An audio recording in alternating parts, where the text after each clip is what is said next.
Le père rentrait à la maison avant l'heure et assistait à une scène qui l'a fait trembler. François Dubois rentrait toujours après 6 heures du soir, mais ce jour-là, il est revenu à 3 heures de l'après-midi et a découvert une scène qui l'a fait remettre en question tout ce qu'il croyait savoir sur sa propre maison. Ses jumeaux étaient agenouillés aux pieds de la femme de ménage, assise dans son fauteuil préféré avec une couronne dorée en papier. Un frisson a parcouru son corps en entendant le garçon dire « Votre Majesté », tandis que sa sœur embrassait délicatement la main de l'employé. François est resté figé derrière la porte entr'ouverte, incapable de comprendre la scène bizarre qui se déroulait dans son propre salon. L'employé embauché seulement 3 mois plus tôt semblait parfaitement à l'aise dans son rôle de royauté improvisée. Les enfants avaient dispersé des coussins dorés sur le sol et improvisé un tapis rouge avec des serviettes de cuisine. L'homme d'affaires a senti son sang bouillir en remarquant que la femme portait le collier de perles de sa défunte épouse, celui-là même qu'il gardait dans le coffre de la chambre comme une relique sacrée. Avant d'exploser de rage, il a entendu sa fille demander si la reine pourrait raconter davantage sur le palais où elle vivait enfant.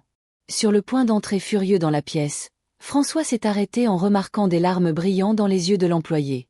Elle a serré les enfants contre elle avec tendresse et a murmuré que le palais n'était qu'une vieille maison simple, mais que l'amour de sa grand-mère pouvait transformer n'importe quel endroit en un château enchanté. L'homme d'affaires a compris qu'il se passait quelque chose de bien plus profond, quelque chose que son cœur de père avait depuis longtemps oublié de reconnaître. Il a décidé de continuer à observer depuis la porte, luttant contre ses préjugés tandis qu'il voyait ses enfants, toujours si renfermés et mélancoliques depuis la perte de leur mère il y a des ans plus tôt, sourire sincèrement pour la première fois depuis des mois. L'employé s'est levé avec grâce du fauteuil et a annoncé que l'heure royale était terminée, qu'elle devait retourner à ses tâches habituelles. Les jumeaux ont protesté avec véhémence, implorant 5 minutes supplémentaires de jeu. C'est alors que le garçon a révélé quelque chose qui a serré douloureusement le cœur du père. Il adorait quand elle faisait semblant d'être la grand-mère qu'il n'avait jamais connue, celle qui racontait des histoires magiques et faisait des gâteaux parfumés. François s'est amèrement souvenu qu'il avait coupé les ponts avec sa propre mère des années auparavant, honteux qu'elle soit une simple couturière de quartier. Alors que l'employé commençait à retirer délicatement la couronne en papier, la fillette l'a supplié de la porter à leur fête d'anniversaire le lendemain. La femme a hésité, visiblement, disant d'une voix basse que le père ne permettrait jamais à une employée de participer à la fête des enfants. Les jumeaux ont insisté avec ferveur qu'elle faisait désormais partie de la famille, qu'ils ne pouvaient pas imaginer l'anniversaire sans sa présence. L'homme d'affaires a ressenti une profonde honte en réalisant l'ambiance hostile et froide qu'il avait créée dans sa propre maison, où les employés étaient traités comme des êtres invisibles et ses enfants grandissaient sans la chaleur humaine que mérite tout enfant. La gouvernante de la maison est soudainement apparue dans le salon, réprimandant sévèrement l'employé pour avoir porté les bijoux de l'ancienne patronne sans permission. Chers auditeurs, si vous aimez cette histoire, n'hésitez pas à laisser un like et surtout à vous abonner à la chaîne. Cela nous aide beaucoup, nous qui débutons. Maintenant, continuons. La femme a tenté d'expliquer nerveusement que les enfants avaient insisté pour qu'elle porte le collier, mais elle avait été interrompue par de lourdes accusations de manipulation et de profitation. Le conflit a rapidement escaladé lorsque la gouvernante a menacé de tout raconter au patron sur un ton qui laissait clairement entendre que l'employé serait immédiatement renvoyé. Les enfants ont défendu leur ami avec une véhémence qui a même surpris le père, révélant que la gouvernante les traitait avec froideur et mépris en son absence. Le père décida d'intervenir lorsqu'il entendit la gouvernante dire avec dédain que « les pauvres essaient toujours de profiter de la bonté des autres pour s'élever dans la vie ». En entrant dans la pièce, tout le monde se figea comme des statues. Mais François surprit tout le monde en s'asseyant par terre parmi les coussins et en demandant s'il pouvait participer au jeu royal qu'il avait manqué. L'employé tenta de s'excuser précipitamment, mais il l'interrompit avec gentillesse, demandant à entendre parler de ce prétendu palais magique de son enfance. Les enfants explosèrent de joie pure face à la réaction complètement inattendue de leur père, sautant sur ses genoux et expliquant avec animation les règles du royaume qu'ils avaient créé ensemble. Durant le récit qui suivit, la femme révéla qu'elle avait grandi élevée par sa grand-mère dans une communauté modeste en banlieue de Lyon. La maison avait des fuites au plafond et des murs écaillés, mais la grand-mère Madeleine transformait chaque recoin en pure magie à travers des histoires fantastiques et beaucoup d'amour véritable. François reconnut avec un serrement de cœur la même enfance pauvre qu'il avait vécue avant de s'enrichir, mais qu'il tentait désespérément d'oublier. La gouvernante, visiblement mal à l'aise avec le tournant de la conversation, tenta à plusieurs reprises d'interrompre ce moment spécial, rappelant les horaires, les engagements et les protocoles de la maison. Mais l'homme d'affaires l'ignora complètement, absorbée à observer la transformation radieuse sur le visage de ses enfants alors qu'ils écoutaient des aventures dans des châteaux imaginaires et des banquets faits de pain beurré. L'employée avoua d'une voix étranglée qu'elle avait inventé tous ces jeux parce qu'elle voyait la profonde tristesse peinte sur le visage des enfants tous les jours. Elle dit qu'elle connaissait très bien la douleur de perdre un être cher très jeune car elle avait perdu ses propres parents à 7 ans dans un accident. Les enfants l'étreignirent instinctivement et le père réalisa avec une douloureuse clarté qu'elle offrait l'affection maternelle que lui, plongé dans le travail et le deuil interminable, ne parvenait plus à donner. Quand François demanda à propos du collier de perles, la fille expliqua avec une innocence touchante qu'elle voulait que la reine soit belle comme maman sur les photos qu'il gardait sur son bureau. L'employé tenta de rendre immédiatement le bijou, mais il dit d'une voix rauque que sa femme aurait adoré voir ses perles apporter à nouveau des sourires à la maison au lieu de rester enfermée dans l'obscurité d'un coffre. La gouvernante protesta vivement à propos des protocoles et des hiérarchies, mais fut poliment priée de quitter la pièce. François réalisa à ce moment-là qu'il avait délégué tant de pouvoir à d'anciens employés qu'il avait perdu le contrôle de sa propre maison et de ses propres enfants. Durant le dîner improvisé qui suivit, l'employé hésita à s'asseoir à la table principale, disant que ce ne serait pas approprié. Le père insista fermement, plaisantant en disant que la royauté ne mange pas à l'arrière-cuisine. Les enfants révélèrent alors qu'elle déjeunait toujours seule à l'arrière de la maison, sur ordre exprès de la gouvernante, qui avait établi une série de règles strictes pour maintenir les distances sociales appropriées. L'homme d'affaires découvrit avec horreur plusieurs autres règles humiliantes, imposées sans son knowledge ou consentement. Le lendemain, il arriva délibérément tôt à nouveau et trouva la gouvernante réprimandant sévèrement l'employé pour avoir dîné avec la famille la veille au soir. La femme plus âgée menaça de la dénoncer pour avoir séduit le patron veuf et manipulé les enfants orphelins pour obtenir une vie meilleure. La confrontation révéla que la gouvernante craignait de perdre son poste de confiance au profit de quelqu'un de plus jeune et charismatique. François écouta chaque mot cruel avant d'intervenir avec autorité. La gouvernante fut renvoyée respectueusement avec une indemnité généreuse mais sans droit de retour. L'employé tenta immédiatement de démissionner, pensant avoir causé trop de problèmes à la famille. Les enfants pleurèrent désespérément à l'idée de perdre la seule personne qui avait ramené la lumière dans leur vie. Le père fit alors une proposition qui allait tout changer. Elle serait promue tutrice officielle des enfants avec un salaire digne d'une professionnelle qualifiée et le droit de vivre dans la maison en tant que membre de la famille et non plus comme employée. Émue aux larmes, la femme révéla qu'elle était diplômée en pédagogie, mais n'avait jamais pu trouver un emploi dans ce domaine par manque de recommandations et de contacts influents. Elle avait accepté de travailler comme femme de ménage, uniquement pour pouvoir payer le coûteux traitement médical de sa grand-mère malade, hospitalisée depuis des mois dans un hôpital public. L'entrepreneur s'engagea immédiatement à financer le meilleur traitement privé disponible et à faire venir la dame âgée pour vivre avec eux dès qu'elle serait rétablie. Les enfants vibrèrent de joie pure à l'idée d'avoir pour la première fois une véritable grand-mère. Chers auditeurs, si vous aimez cette histoire, n'hésitez pas à laisser un like et surtout à vous abonner à la chaîne. Cela nous aide beaucoup à nous qui débutons. Maintenant, continuons. Lors de la fête d'anniversaire le week-end suivant, l'ancien employé apparut habillé avec une robe que François avait achetée spécialement pour l'occasion. Elle était encore mal à l'aise et nerveuse, mais les enfants la présentèrent fièrement à leurs amis comme la nouvelle tutrice de la famille, une personne très spéciale qui prenait soin d'eux avec un véritable amour. Certains parents riches commencèrent à chuchoter avec désapprobation sur la présence d'une ancienne employée à la fête, mais l'entrepreneur défendit publiquement sa décision, expliquant qu'il avait découvert la vraie valeur des personnes au-delà des apparences superficielles.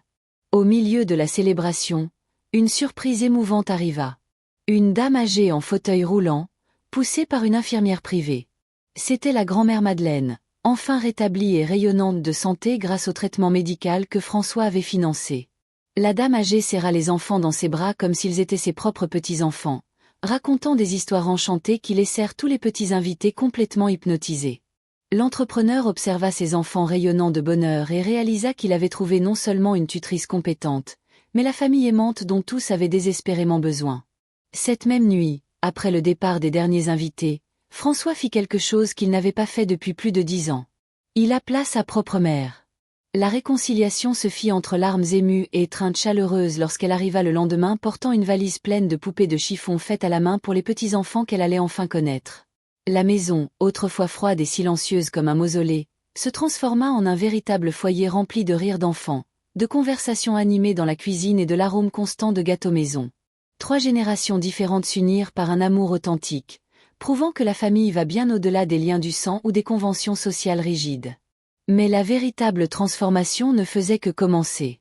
Dans les semaines qui suivirent, François découvrit que sa nouvelle tutrice avait des idées révolutionnaires sur l'éducation des enfants. Elle proposa que les enfants visitent régulièrement le quartier où elle avait grandi pour apprendre des réalités différentes et développer une véritable empathie pour les moins favorisés. Initialement réticent, l'entrepreneur finit par accepter lorsqu'il réalisa combien cette expérience enrichissait la vision du monde de ses enfants. Les jumeaux revenaient de ces visites en racontant leurs nouveaux amis, des familles qui s'entraidaient et la joie qui existait même dans la simplicité. La tutrice organisait aussi des ateliers d'artisanat avec la grand-mère Madeleine où les enfants apprenaient à fabriquer des jouets simples et découvraient que s'amuser ne devait pas coûter cher. La mère de François, Madame Monique, s'intégra parfaitement à la nouvelle dynamique familiale. Ses compétences de couturière furent très appréciées lorsqu'elle commença à apprendre aux enfants à réparer leurs propres vêtements et à créer des costumes pour leurs jeux. L'homme d'affaires observait ému comment ses enfants développaient des compétences pratiques et des valeurs solides que l'argent ne pourrait jamais acheter. La transformation ne passa inaperçue parmi les collègues de travail de François. Il était devenu une personne plus présente et équilibrée, rentrant plus tôt à la maison pour participer aux activités familiales. Certains associés questionnèrent ses priorités, mais il réalisa qu'il prenait des décisions professionnelles plus sages lorsque son esprit était en paix. Un jour, la tutrice présenta une proposition audacieuse. Créer un projet social où des enfants riches et pauvres pourraient étudier et jouer ensemble, brisant les barrières sociales dès le plus jeune âge. François hésita initialement, inquiet de la réaction d'autres parents de l'élite, mais fut convaincu lorsqu'il vit l'enthousiasme authentique de ses enfants pour cette idée. Le projet débuta modestement avec seulement 5 familles participantes, mais gagna rapidement en importance lorsque les résultats positifs devinrent évidents. Les enfants développèrent une compréhension naturelle de la justice sociale et de la solidarité, tandis que les parents découvrirent que la diversité enrichissait l'éducation bien plus que l'exclusivité. La grand-mère Madeleine devint une figure centrale du projet, racontant des histoires qui enseignaient des valeurs importantes à travers des récits captivants. Sa sagesse populaire et son expérience de vie complétaient parfaitement les connaissances académiques de la tutrice, créant un environnement éducatif unique et spécial. François réalisa qu'il vivait une seconde chance d'être père, cette fois de manière présente et consciente. Il avait perdu les premières années de ses enfants, plongé dans un travail obsessionnel, tentant de bâtir un empire financier pour compenser son absence émotionnelle. Maintenant, il comprenait que le temps de qualité valait bien plus que tous les jouets coûteux du monde. La maison devint un point de rencontre naturel pour d'autres familles cherchant une éducation plus humanisée pour leurs enfants. La tutrice organisait des activités combinant apprentissage académique et développement émotionnel, toujours sous la supervision bienveillante des 2 grands-mères qui étaient devenues les plus grandes défenseuses du projet. Mais tout n'était pas rose sur le chemin de la transformation. Certains membres de la haute société commencèrent à faire pression sur François, suggérant qu'il baissait le niveau en mélangeant les classes sociales. Il y eut des tentatives d'exclusion de clubs exclusifs et d'annulation d'invitations à des événements importants, mais il découvrit qu'il avait gagné quelque chose de bien plus précieux, le respect authentique de ceux qui comptaient vraiment. La tutrice affronta ses propres défis, faisant face à l'insécurité d'occuper un espace social complètement nouveau. Certains jours, elle se demandait si elle méritait un tel changement de vie. Mais l'affection des enfants et le soutien inconditionnel de la famille l'aidaient à surmonter ces crises de confiance. Chers auditeurs, si vous appréciez cette histoire, n'hésitez pas à laisser un like et surtout à vous abonner à la chaîne. Cela nous aide beaucoup alors que nous débutons. Maintenant, continuons. La véritable épreuve du feu survint lorsque les jumeaux fêtèrent leurs 8 ans. François décida d'organiser une fête différente de tout ce que l'élite avait coutume de faire. Une réunion simple dans le jardin de la maison où tous les enfants du projet social pourraient participer également. La réaction des parents riches fut partagée. Certains soutinrent l'initiative tandis que d'autres boycottèrent complètement l'événement. Le jour de la fête, François eut un moment d'anxiété en voyant le jardin rempli d'enfants de toutes classes sociales jouant ensemble sans aucune distinction ou préjugé. Ces enfants étaient radieux, courant parmi leurs amis et organisant des jeux qui incluaient tout le monde sans exception. La tutrice coordonnait les activités avec naturel tandis que les 2 grands-mères distribuaient des douceurs maison qui eurent beaucoup plus de succès que n'importe quelle gourmandise coûteuse. Un groupe de parents de l'élite arriva en plein milieu de la fête, clairement mal à l'aise dans cet environnement. Ils tentèrent de récupérer leurs enfants plus tôt, mais les enfants protestèrent, voulant rester jusqu'à la fin. C'est alors qu'il se produisit quelque chose d'inattendu. L'une des mères les plus influentes de la société s'approcha de François et avoua qu'elle était impressionnée par le comportement poli et solidaire des enfants du projet. Cette mère révéla que son propre fils était rentré à la maison en racontant les valeurs qu'il apprenait lors des activités, faisant preuve d'une maturité émotionnelle qu'elle n'avait jamais vue auparavant. D'autres parents commencèrent à s'intéresser au projet, réalisant que leurs enfants développaient des qualités qu'aucune école privée coûteuse ne parvenait à enseigner. À partir de ce moment, il y eut un changement graduel dans la perception de la communauté. Le projet social gagna en crédibilité et commença à recevoir des dons spontanés de familles qui souhaitaient contribuer à son expansion. La tutrice développa une méthodologie pédagogique innovante qui attira même l'attention d'universités intéressées par l'étude des résultats. François se découvrit transformé d'homme d'affaires uniquement focalisé sur le profit en leader communautaire respecté pour sa vision sociale. Il commença à diriger une partie de ses investissements vers des projets bénéficiant à la communauté locale, découvrant que la responsabilité sociale générait également des retours financiers durables à long terme. La relation entre lui et la tutrice évolua naturellement d'employeur-employé à un partenariat basé sur le respect mutuel et des objectifs partagés. Ils se complétaient parfaitement, lui avec l'expérience entrepreneuriale et elle avec la sensibilité éducative, formant une équipe redoutable dans la transformation de la vie des enfants. Les deux grands-mères devinrent les matriarches de la famille élargie, offrant une sagesse de vie qui équilibrisait l'éducation formelle des enfants. Monique apprenait à ses petits-enfants la persévérance à travers ses histoires de dépassement, tandis que Madeleine transmettait des valeurs de générosité et de gratitude à travers des exemples pratiques quotidiens. Les jumeaux s'épanouirent dans cet environnement aimant et stimulant, développant des personnalités distinctes mais tout aussi attentionnées. Le garçon montra des talents de leadership, organisant toujours des activités qui incluaient tous les enfants, tandis que la fille révéla une sensibilité artistique particulière, créant des dessins et des histoires qui dépeignaient la beauté de la diversité. 1 an après la transformation initiale, la famille reçut une visite inattendue. L'ancienne gouvernante apparut à la porte, demandant une seconde chance. Elle avait réfléchi à son comportement préjudiciable et voulait s'excuser sincèrement. François la reçut avec politesse, mais fit clairement comprendre que la maison avait changé pour toujours et qu'il n'y aurait pas de retour en arrière. La femme avoua qu'elle avait perdu d'autres emplois pour avoir maintenu la même posture rigide et discriminatoire, réalisant enfin que ses préjugés étaient destructeurs. La tutrice, toujours généreuse, suggéra qu'elle pourrait participer à quelques ateliers sur la diversité sociale si elle voulait vraiment changer. La gouvernante accepta humblement cette opportunité d'apprentissage. Lors du 2e anniversaire du projet social, François fit un discours émouvant sur la façon dont il avait découvert la véritable signification de la famille et de la communauté. Il remercia publiquement la tutrice d'avoir amené la lumière dans sa maison et de lui avoir appris que la richesse sans but social est vide et insignifiante. La tutrice répondit, les larmes aux yeux, disant qu'elle avait trouvé bien plus qu'un emploi. Elle avait découvert une famille qui l'acceptait complètement, des grands-mères qui l'aimaient comme leur fille et des enfants qui la voyaient comme la mère qu'elle avait toujours rêvé d'être. Le moment fut si émouvant qu'il n'y eut pas un seul œil sec parmi les personnes présentes. Les deux grands-mères, déjà âgées de plus de 70 ans, sont devenues des symboles vivants prouvant que l'âge est synonyme de sagesse et d'expériences précieuses. Elles organisaient des cercles de conversation où elles partageaient des histoires de différentes époques, enseignant aux enfants l'évolution sociale du pays et l'importance de valoriser les acquis des générations précédentes. Le projet éducatif s'est étendu pour inclure d'autres activités comme un potager communautaire où les enfants apprenaient la durabilité et le travail d'équipe. L'initiative a attiré l'attention des médias locaux qui ont souligné l'innovation pédagogique et l'impact social positif sur la communauté. François a remarqué que son entreprise bénéficiait également de cette nouvelle mentalité. Les employés ont fait état d'une plus grande satisfaction au travail lorsqu'ils ont vu que le patron se souciait sincèrement des questions sociales. La productivité a augmenté et le turnover a diminué, prouvant qu'un leadership empathique donne de meilleurs résultats que l'autoritarisme. La transformation personnelle de François a inspiré d'autres entrepreneurs à repenser leurs propres relations familiales et sociales.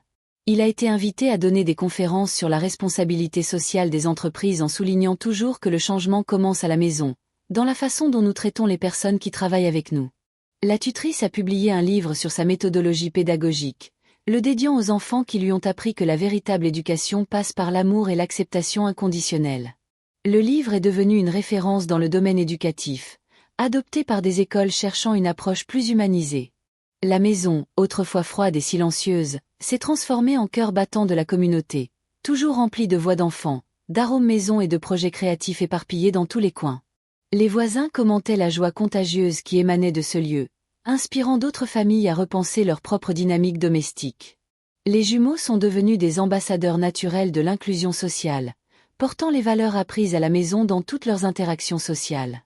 Ils remettaient naturellement en question les situations de préjugés et défendaient les camarades victimes de discrimination, faisant preuve d'une maturité émotionnelle admirable pour leur âge.